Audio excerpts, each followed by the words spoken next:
Ready to go. Let's do it. Welcome, everyone. We are going to do this. This has been in a long time progress of putting this all together in the last 6 weeks. So welcome, everyone that has joined me at this present time. I wanted to, first of all, thank Mike, and I would like to thank Adam from the Beech CoWork for inviting me to do this presentation on photography for you. As we go along with this presentation, I would like, for anyone that has any questions that would like to ask as we go on, Mike on the right-hand side is going to ask me the question, and I'm hoping, Mike, you're going to be able to answer the question. I'll be able to answer the question for the guests. Okay? So if you don't have your chat box on at the moment, you'll want to go into your settings there and put your chat box on if you wish to just send a question out. We also will have extra questions at the end of the presentations, but you're welcome to ask questions as we go through. Well, I think most of you that maybe have signed on, or maybe some of you that haven't signed on, have already know who I am. I'm Veronica from Olds, and I actually started photography seriously about 14 years ago, and it has taken me into bigger and better things that I've ever imagined.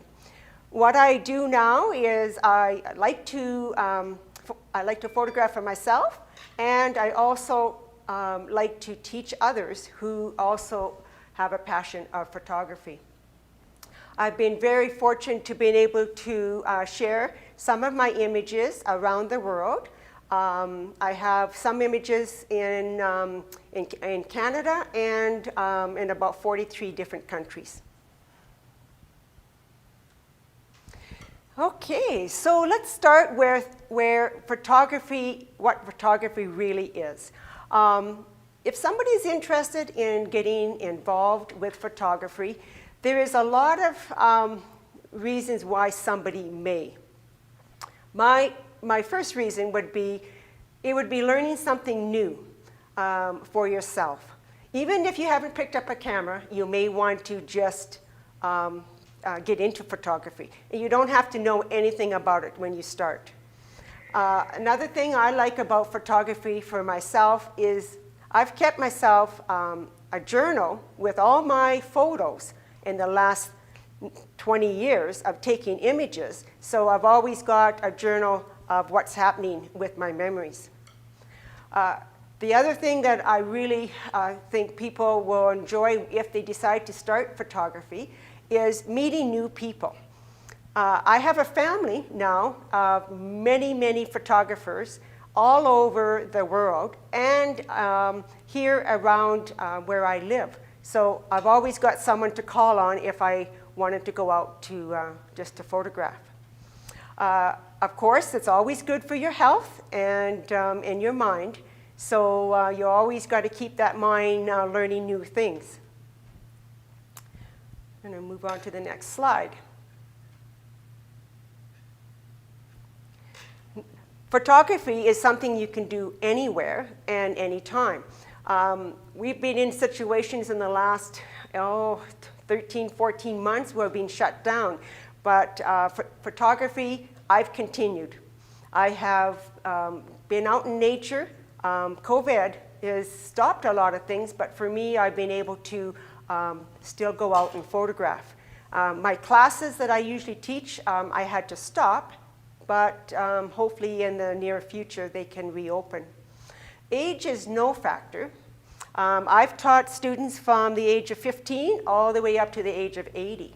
So age is no factor. You can start this as a hobby at any time. Photography is something that you can do either on your own or you can do with others. So it's something that if you just have an hour to do, If you want to get out and just get out in nature and take your camera, you can do that on your own, or you can do it with others. One of the things that I'll chat with you a little bit later is that we've started a photography club in our town, and I know many other people that are in other towns will possibly have clubs also. And the last thing is you tap into your creativity that maybe you never had. I know the more and more I go out and do photography, the more creative I will become with my photography. Next slide.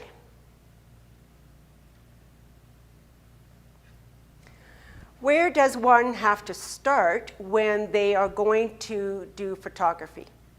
First of all, you have to have a camera, so you have to invest in something. You may have it already, or you may have someone that has a used one that you can borrow to see if it's something that you would like to try.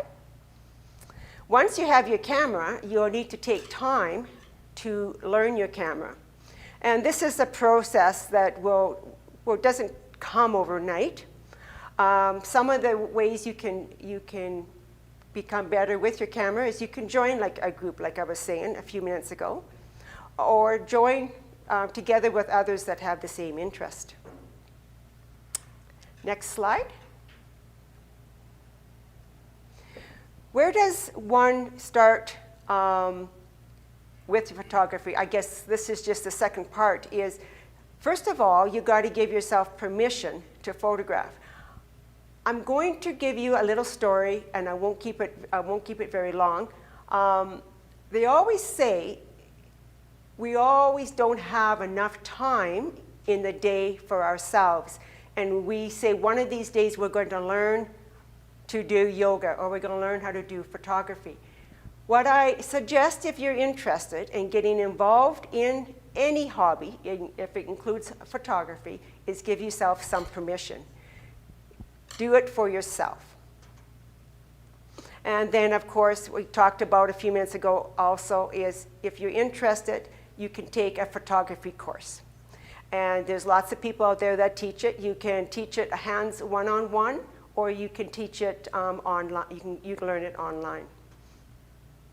And then last thing, once you start photography, it takes lots of hours of practice. It doesn't come overnight. So I always suggest people to pick up the camera every day and just work with it. Does anybody have any questions up to this point? I'm not seeing any yet. No questions? Not a chatty group. Not a chatty group. Come on, we need some questions answered.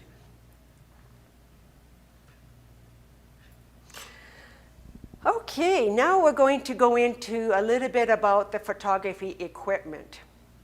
So I'm going to go through a number of different things, what you would require if you're going to start. You could start with the bare bones, or you can start with just a few things and add as you go. Next screen. So when you're starting with your photography, you need to, first of all, have some type of a camera. It could be your phone. It doesn't matter what you have. Photography is anything that will take a picture. You need a camera card if you're using a camera. And of course, you will need a camera bag, something to protect your equipment. So that's important. Tripod and filters are optional. You don't necessarily have to have that to start, but they are very useful if you want to be a little bit more creative with your photography. And then the last thing that you need for equipment is you need some place to store your equipment. To store your pictures on. And that will be either your computer or an external hard drive that will store all your pictures. On to the next screen.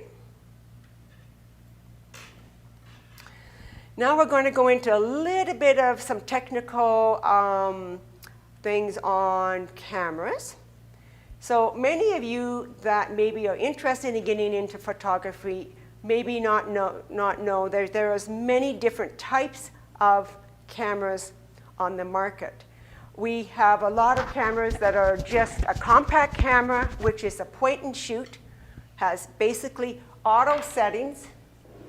This would be, I'll just grab my point and shoot camera here. This would be a point and shoot camera, which basically has auto settings on it. And then you can also have a compact camera which has a zoom. Now this one doesn't have a zoom on it, but you can get some cameras that have a very long zoom, and that's a compact camera.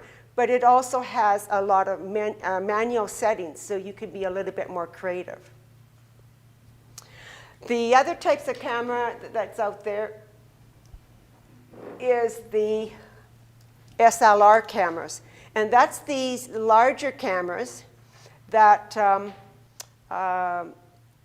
basically have the lenses that come on and off that you can use. So you can have a zoom lens, or you can have a wide angle lens. So there's two different types of cameras in the SLRs. We've got a camera that would be the larger camera, and then you got a 4/3 camera. And a 4/3 camera is just a little bit smaller, and I'll talk about this in a few minutes, what the difference is of these two cameras. And then you also have iPhone. You can use any phone that you have as a camera, and it's just something that will take a picture. Mike, I have a question. I have a question for you too. Yes, did you put the timer on, Mike? No, of course I didn't. Okay. But we do know it's 12 minutes after 7. Okay, could you, in 20 minutes? Yes. 20 minutes. Okay. You guys asked a lot of them here. Okay, we have a question from Mike. Yes, Monica would like to know, is there, a couple of things. Monica would like to know about taking classes. How do I find out where to take classes? So do you offer classes? I do offer classes, Okay. hands-on classes. When COVID opens, I will do classes. What I ask people to do now is, if they want to do classes, is that they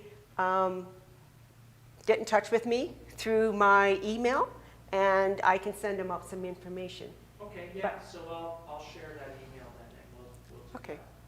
that. Okay, thank you. And then, and you can talk about retreat. Treats and all of those sorts of Yes, things in that I can. information. I Okay, can. terrific. Any other questions at the moment? I think that's it. Someone's having problems seeing you. Adam, any ideas there? Yeah, that's Trudy. She can't see me? Well, you don't have your camera on. No. Right. So at the end of the presentation, then we can switch the camera. Okay. So that you are, I can put my camera on. you could if you wanted to. Okay, take just a few minutes. I'm going to put my camera on for those people that want to see me. I'm going to hopefully not destroy. Okay, here we go. Camera's going to go on. There you are. There I am.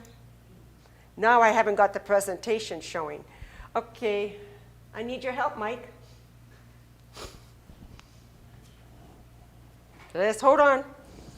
Put that mask on. Okay, you're presenting to everyone. Yes, you are. Mm-hmm. You may have to share from a different presentation. Boy, oh boy.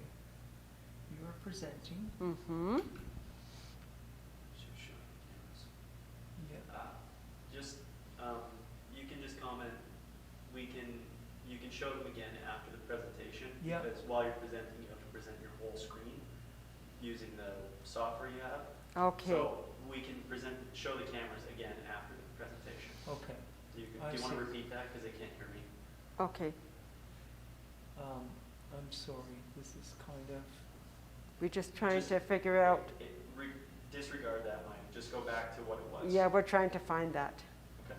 It should be on the bottom. Okay, should I just take off my camera then? It's fine.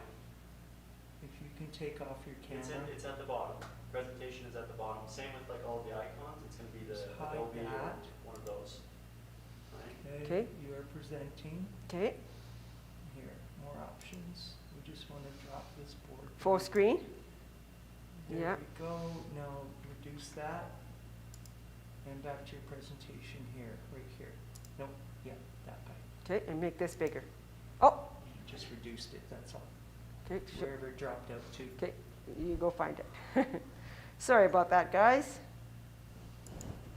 Okay, and make that, there we go, we're back, we're back. Wouldn't be a virtual presentation. No. With some hiccups, right? Yeah, exactly, sorry about that, guys. Okay, I don't know, do you want to explain, if they can't see me, why? Just the way we're set up, sir. One sec. Oh, sir.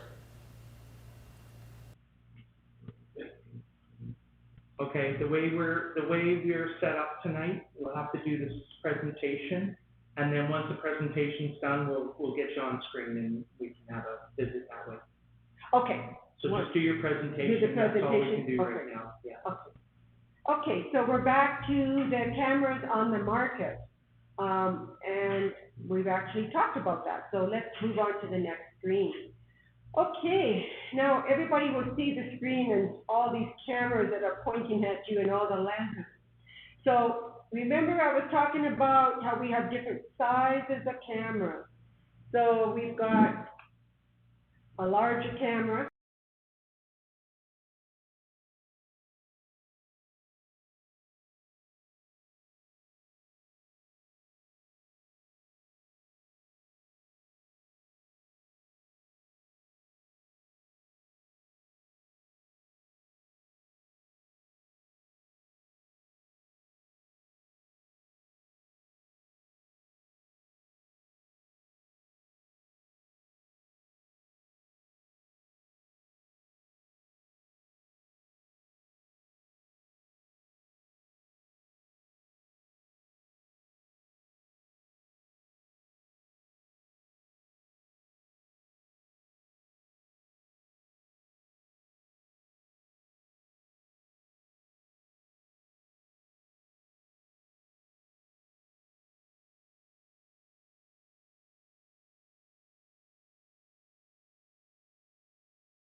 You know, from Canon to Fuji to Luminex to Sony.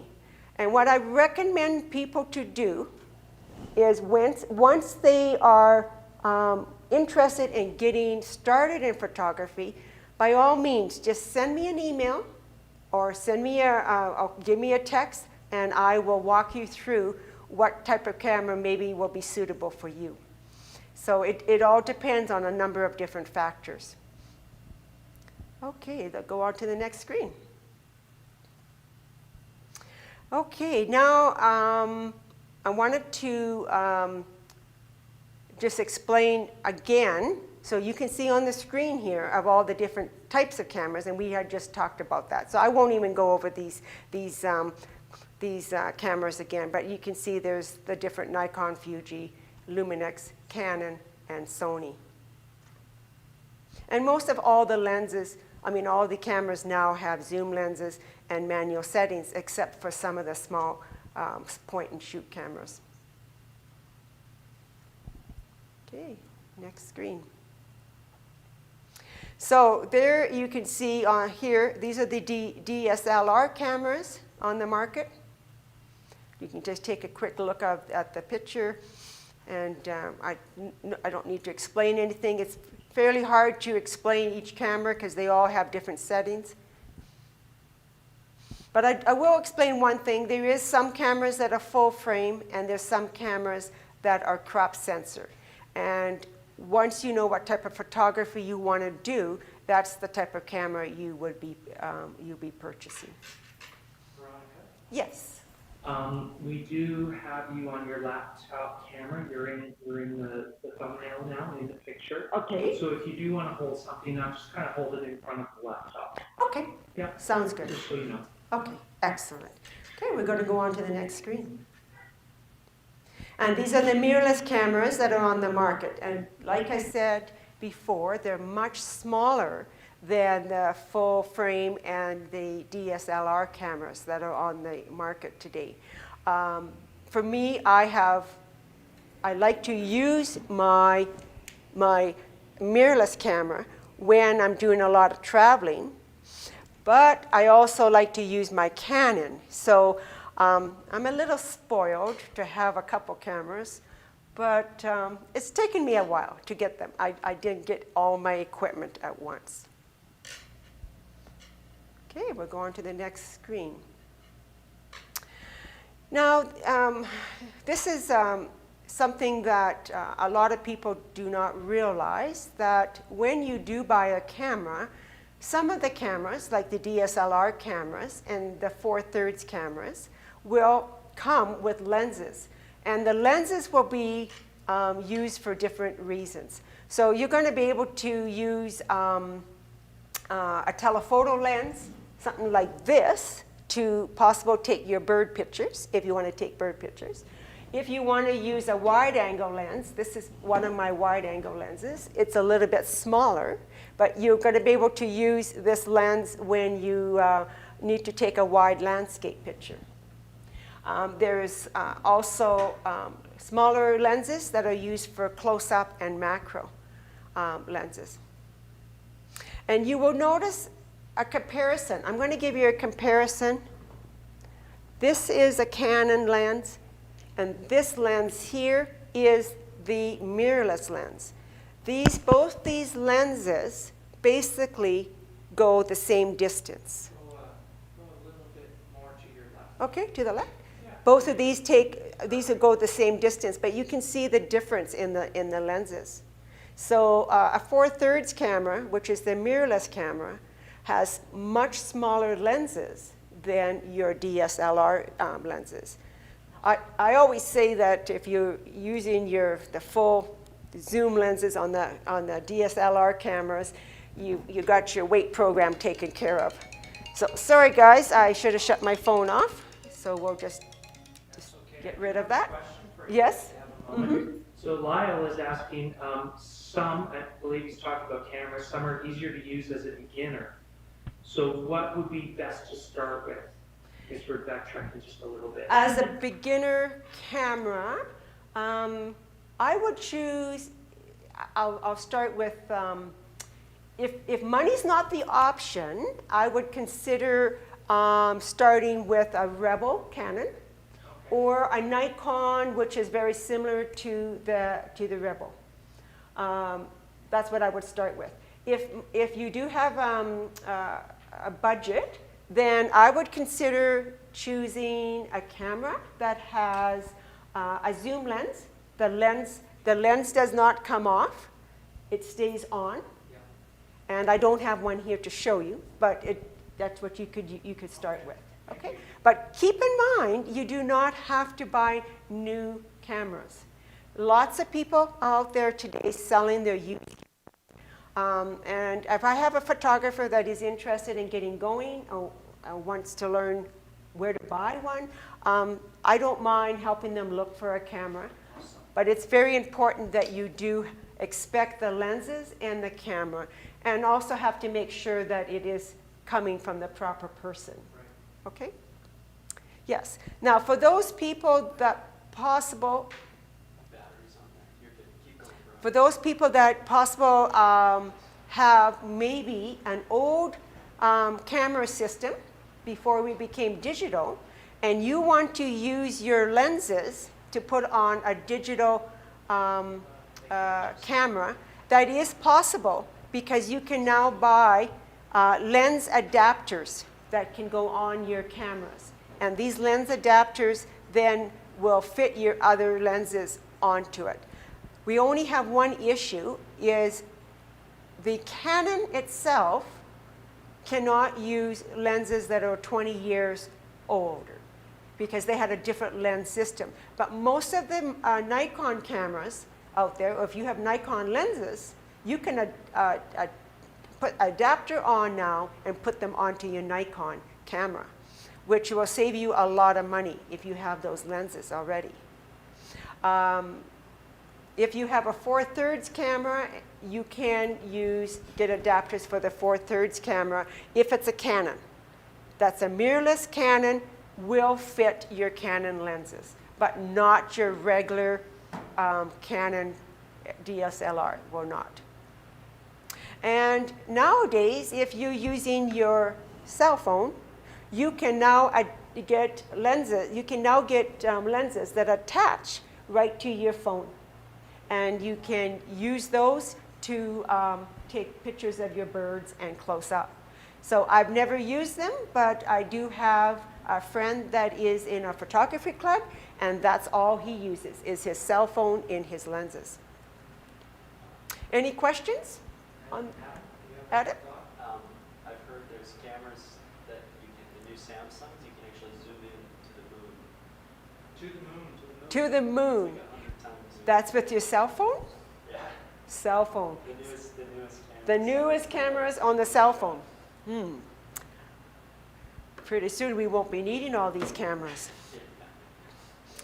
Oh, there are some disadvantages and advantages using a cell phone over a DSLR or a 4/3 camera. But we won't go into all of those issues because there's so many pros and cons on both sets of cameras. Okay. Any other questions on the lenses before I move on? No, nothing. Okay. Nothing popping up. Okay. Now we're going to go into photography styles. Before we do that, I'm going to ask Adam a question once he gets his camera back on. How's the time on the camera that is videotaping? Is it past? Okay.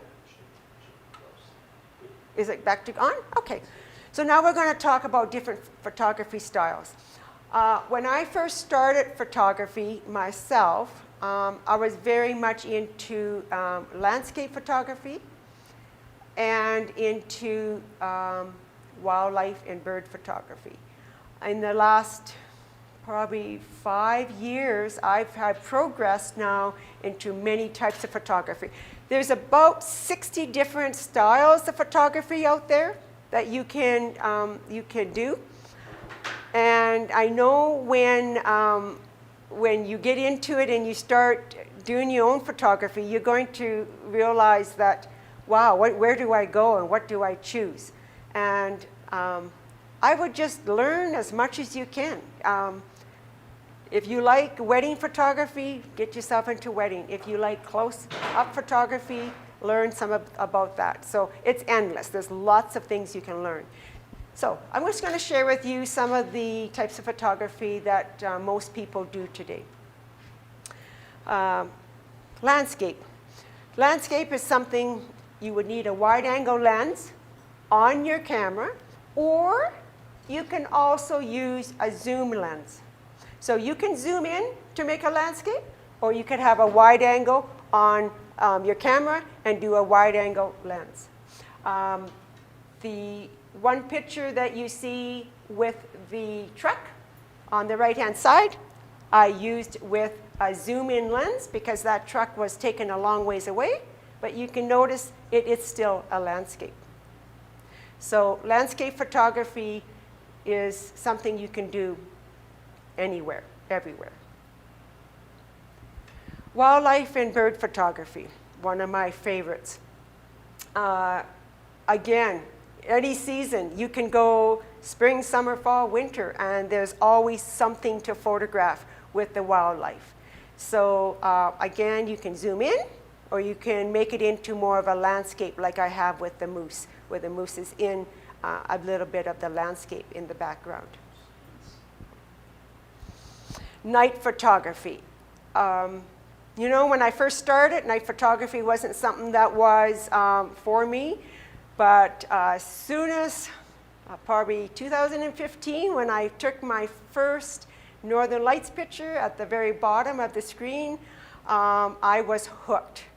And I have never stopped doing night photography now. So night photography can be anything from your skyscapes at night to your light painting to the left-hand side where you can see there's a lady in a silhouette that's got light painting around her, to lightning. So there's all types of night photography that you can do.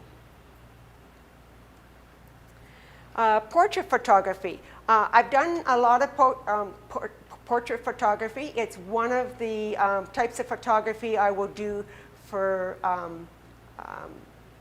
children, for families that need to have their portrait taken, for possible if somebody needs a picture taken of their, maybe for their not Facebook, but for their business or something like that. I can take pictures of that. But anybody can do portrait photography. It just takes a little bit of technique and learning and what to do.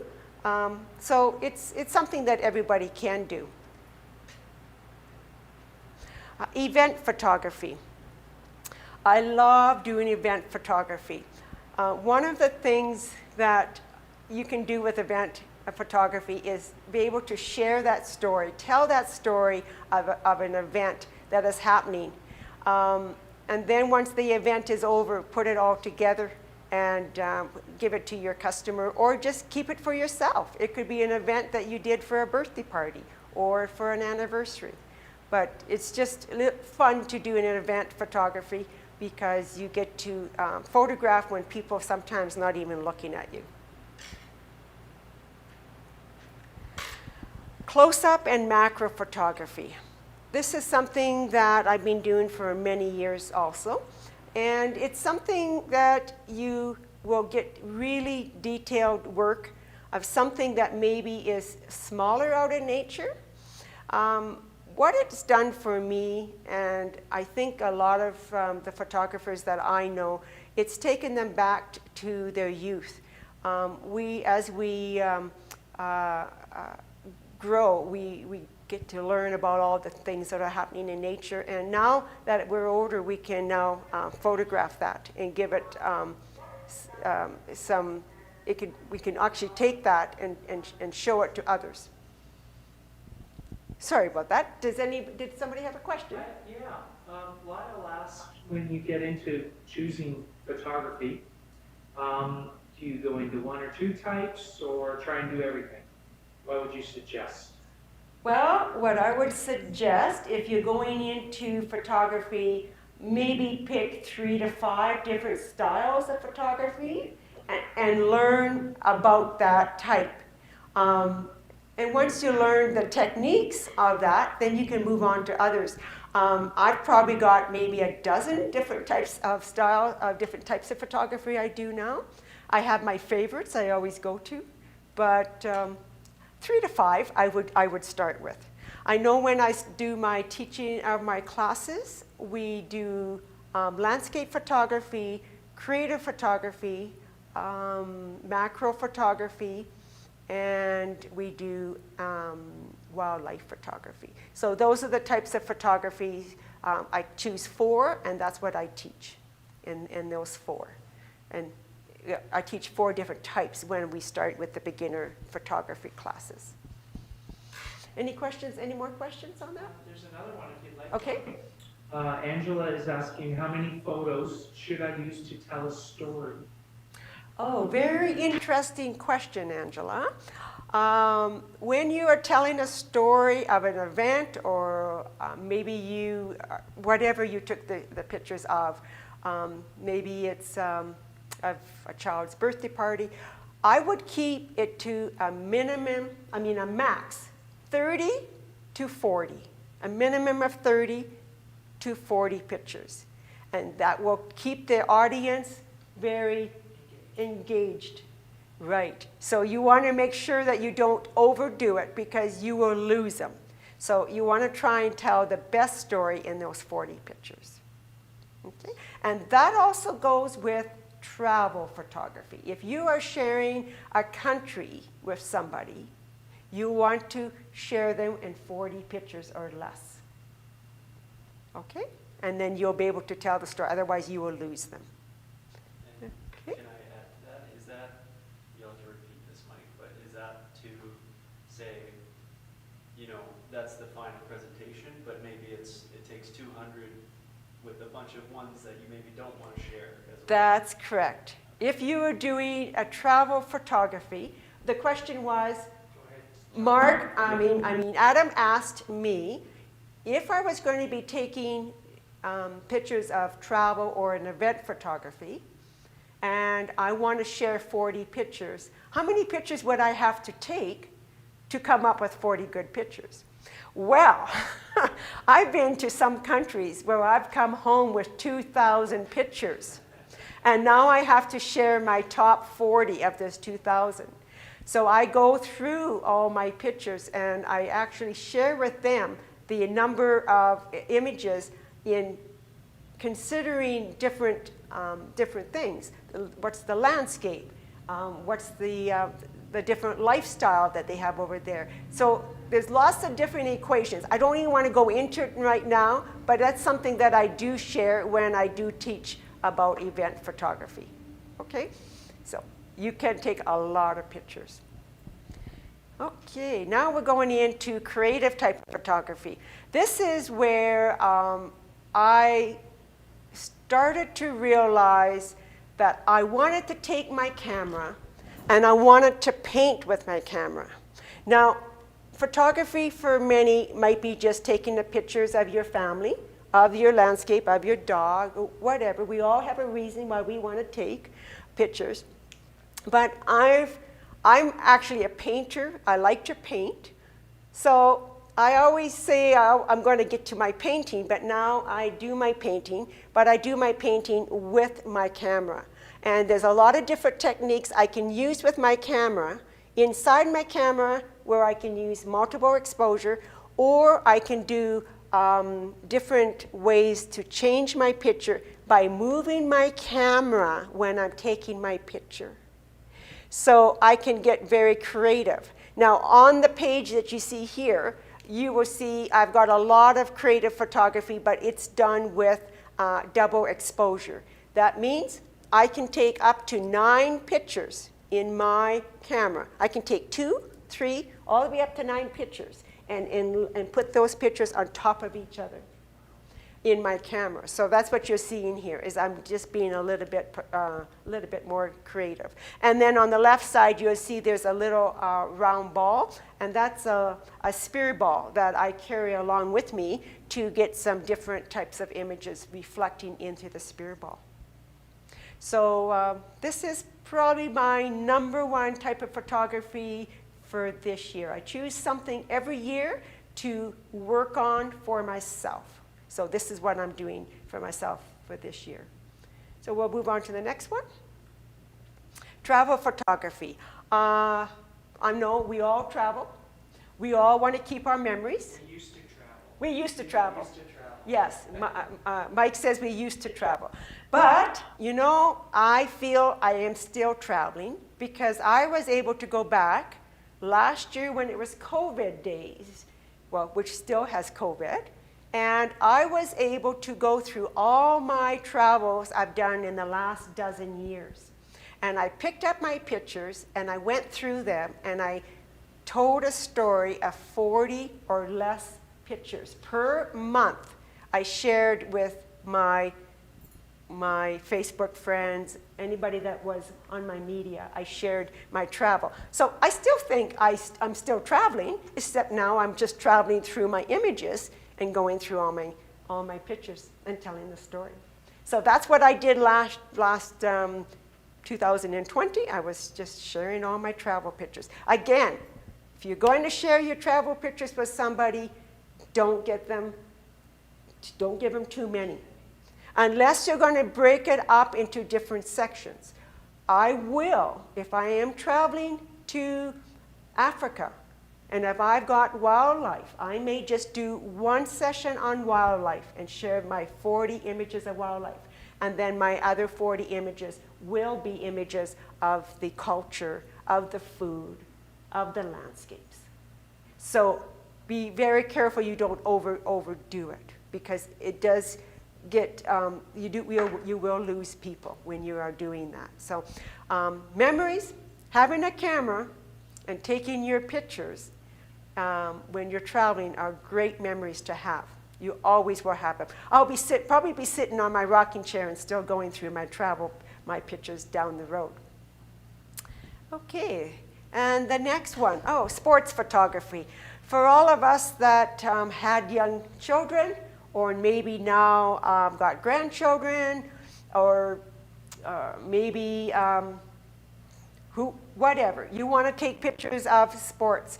That is a type of photography that takes a little bit of technique, but once you learn that technique, it's no different than taking wildlife pictures. If you take wildlife pictures, you can take sports pictures too, because it's the same settings that you're going to be using. But again, you have to tell a story. So this is a story of the baseball game I took last summer, outdoor, showing what was happening.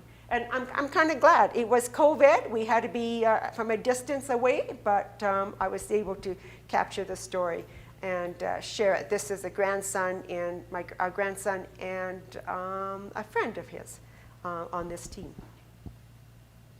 Mike, you want me to continue on? Yeah. It's all good? Okay. Okay. Wedding photography. Now, for those that are really into possible taking their photography into the next level, wedding photography is something that you can start your own business and make yourself some extra cash. I know during COVID it's a little difficult right now, but a wedding photography can bring you some good income if you decide to go that route. Unfortunately, I do not teach wedding photography. I do not do wedding photography because just one of the ones I don't do. So I had to grab, these aren't my pictures. I had to grab these pictures and share them with you. So I'm not a wedding photographer. Okay, next one. Okay, I finished off the different types of photography. Like I said, there's up to 60, so you really don't need to, I don't want to elaborate anymore because in case we have a few extra questions. What's our time like? We're doing pretty good. We're coming on 17 minutes left. 17 minutes? 1 hour. Okay, 17 minutes. We can go as long as we need. Okay, we can go as long as we need to. Okay. I just wanted to share with you put a little plug in about our photography club.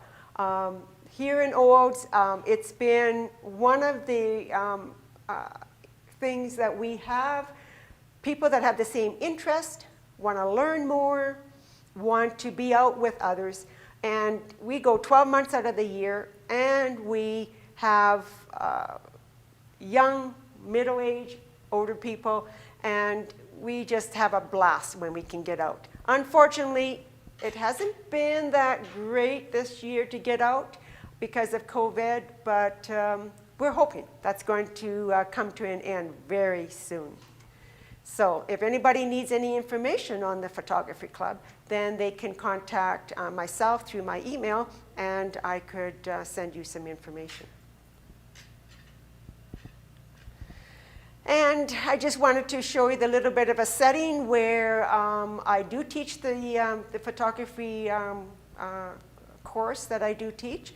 It is out on a setting about 9 acres. We have indoor classes and we do outdoor hands-on. So again, if you need to know more about the, oh, sorry about that, I messed up. Let's go. If you need to know more about the photography courses, you can get in touch through the email. Any questions?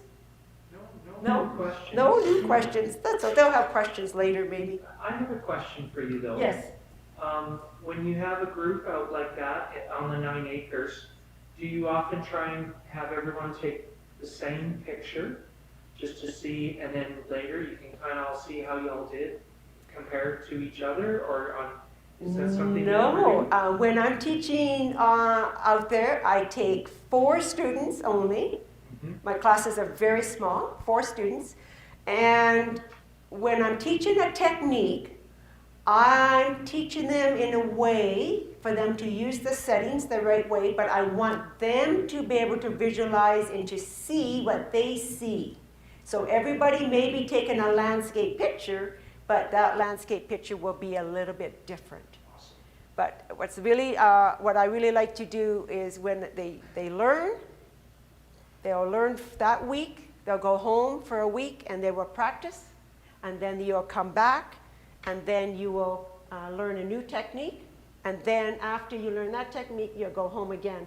And we do that 4 weeks in a row, and we're learning little bit by little bit, and we're adding on each week by each week. Awesome. But anyone that needs to get in touch with me, they can send me an email if they're looking for classes. And I do also do retreats, which will be like a 3 to 5 day retreat too. So if somebody can't do a 1 month for 4 weeks in a row, I do 3 to 5 day retreats too.